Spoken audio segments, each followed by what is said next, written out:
For 30 years, she stayed quiet. She shared homes, money, and dreams that were never fully hers. But what if everything you thought you knew about Janelle Brown was only half the story? Because while viewers watched the family fall apart, something far bigger was happening behind the scenes. Money vanished, promises were rewritten, and silence was almost forced. Tonight, you're going to hear how one decision changed everything, and why Janelle's quiet exit may be the most powerful move any sister wife has ever made. For more than 30 years, Janelle Brown lived a life where every decision had to pass through someone else. Every choice had to be approved. Every dream had to wait its turn. She shared homes, resources, schedules, and even silence, because in a plural family, nothing ever belongs to just one person. And for a long time, she believed that was strength. She believed that sacrificing herself meant loyalty. She believed that putting others first meant love. But something changed quietly, slowly, almost invisibly, until one day she realized she had spent her entire adult life building lives for everyone except herself. And now, for the first time, she was doing something that belonged only to her. Not for the family, not for the image, not for approval, but for peace. When Janelle shared her recent thoughts with fans, it stunned longtime viewers, because this was not the woman we were used to seeing. This was not the Janelle who swallowed frustration and smiled through compromise. This was a woman standing at the edge of her own life, finally asking a question she had never been allowed to ask before. Does this feel like home to me? She explained that building a house is often described as a finish line, as if once the walls go up, everything magically becomes perfect. But she learned that the truth is very different. It is a journey with wrong turns, tired legs, doubts, and moments where you stop and wonder if you are even headed the right direction. And yet, despite all that, she said this journey felt healing, because for the first time, every single choice was hers. The layout, the finishes, the details, the feeling of the space, all of it guided by one voice, her own. And that terrified her, because after a lifetime of deferring to others, you forget how to listen to yourself. Choosing colors might sound small to outsiders, but to Janelle, it was revolutionary. Each decision whispered something powerful. You matter. Your voice matters. Your comfort matters. And that realization hit deeper than any argument ever could. She admitted that she kept wanting to check with someone else out of habit. She even called her daughter Maddie, asking if a choice was okay. And Maddie gently laughed and said, "Mom, this is your house. Do you like it?" And in that moment, something shifted, because there was no committee, no veto, no debate, no fear of upsetting someone else, just peace. And that peace was unfamiliar but beautiful at the same time. Alongside the house, Janelle began planting something else, something even more symbolic: Tada Farms, a dream she had quietly carried for years, a dream she once imagined but never had permission to pursue. Watching an idea grow from thought to paper, tying herself to soil became deeply emotional for her, because she had spent decades adapting, adjusting, making things work wherever she landed. And yes, that takes strength, but it also leaves pieces of you behind. Now she was building intentionally, slowly, thoughtfully, and entirely for herself. The farm was not just about what would grow from the ground. It was about roots, about patience, about learning that control is mostly an illusion, and that growth happens when you show up consistently, not when you force outcomes. Walking the land, imagining what it could become, she felt something she had not felt in years: hope. Not rushed hope, not borrowed hope, hope that belonged only to her.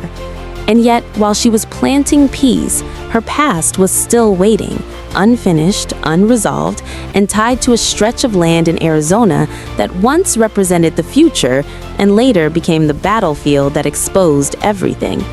The land known as Coyote Pass was supposed to unite the family when they purchased it in 2018. 14 acres of promise, purchased with dreams of multiple homes, sunsets, grandchildren, laughter, and legacy. But dreams do not survive without honesty, and what followed instead were years of delays, arguments, and silence. Disagreements over house placement, views, ownership, and power, while loan payments continued and nothing was built. Not one wall, not one foundation, not one step forward.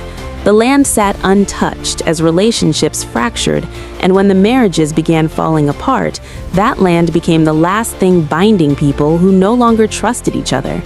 Christine left, then Janelle, then Mary quietly stepped away, and suddenly the dream was nothing more than paperwork and resentment.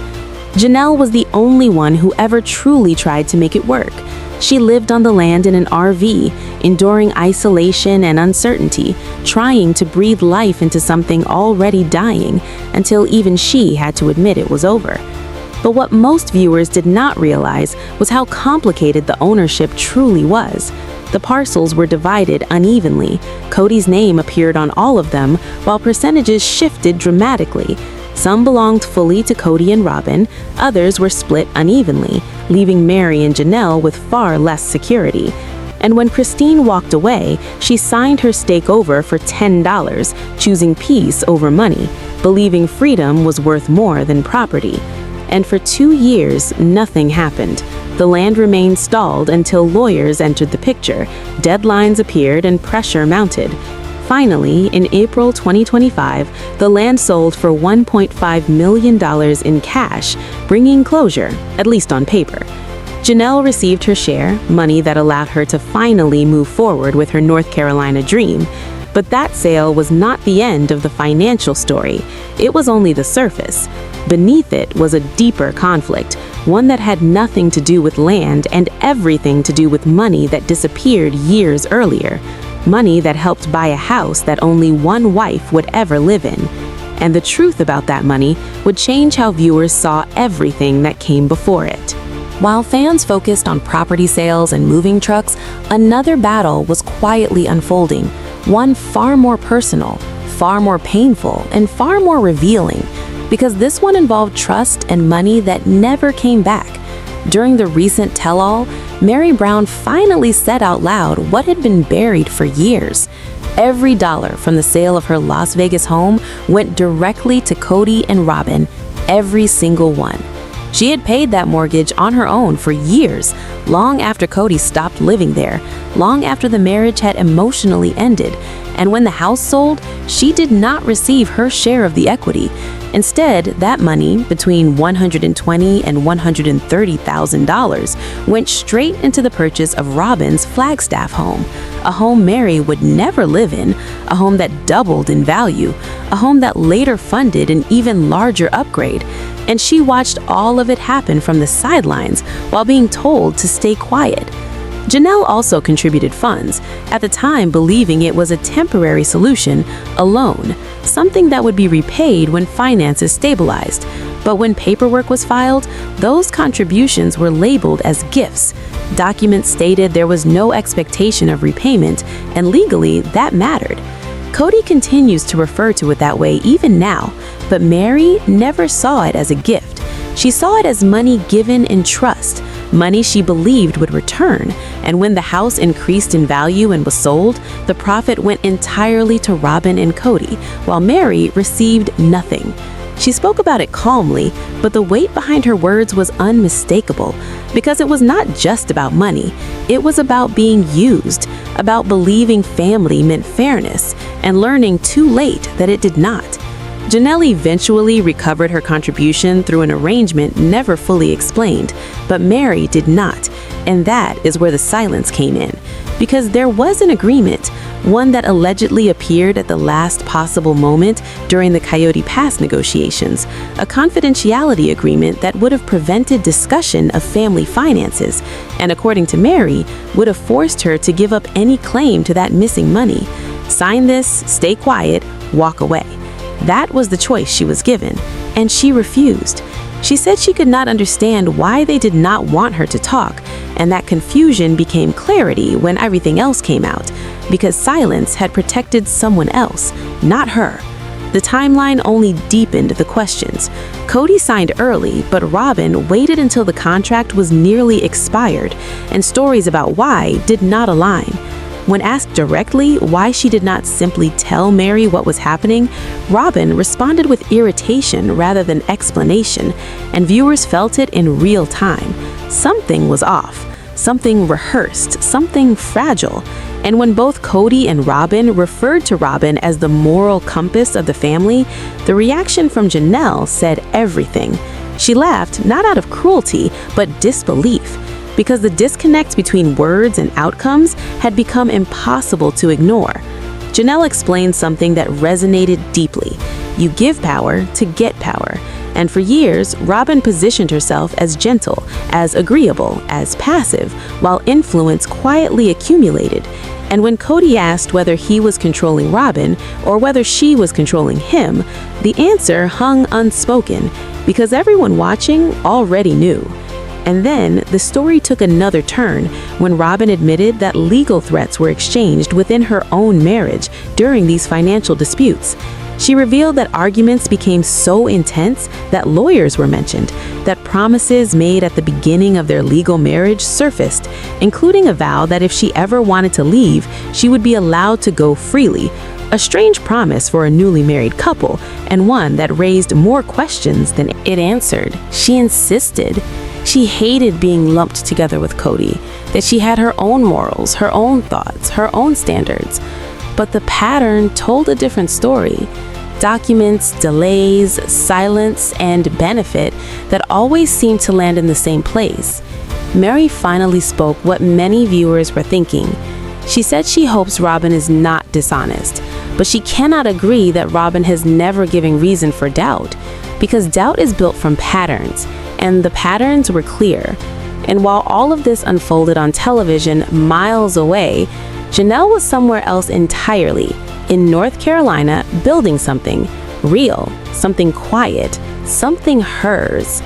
In April 2024, she and her daughter Maddie purchased 156 acres of land with no debates, no approvals, no chaos, just two women choosing peace together. The land became Tada Farms, a dream born in exhaustion one night when Janelle imagined a simpler life, working with flowers, watching growth instead of conflict. And now that dream is rising from the soil. Two homes, one for Janelle, one for Maddie, close enough for connection, far enough for independence. The same dream she once had for Coyote Pass, but could never realize because support was missing, interest was gone, and now she no longer needed permission. The farm is expected to welcome visitors in summer 2026, and fans already feel the symbolism, because after decades of compromise, she finally owns not just land, but her direction, her pace, her future. And while others continue to explain, justify, and defend, Janelle is doing something far louder. She is living well, and sometimes that is the most powerful ending of all. In the end, this was never just about land or money. It was about finally choosing yourself after years of choosing everyone else. While some are still explaining the past, Janelle is building her future. No noise, no chaos, no bitterness, just peace, growing where pain once lived. And maybe that's the real ending. Not winning the fight, but walking away strong enough to never need one again.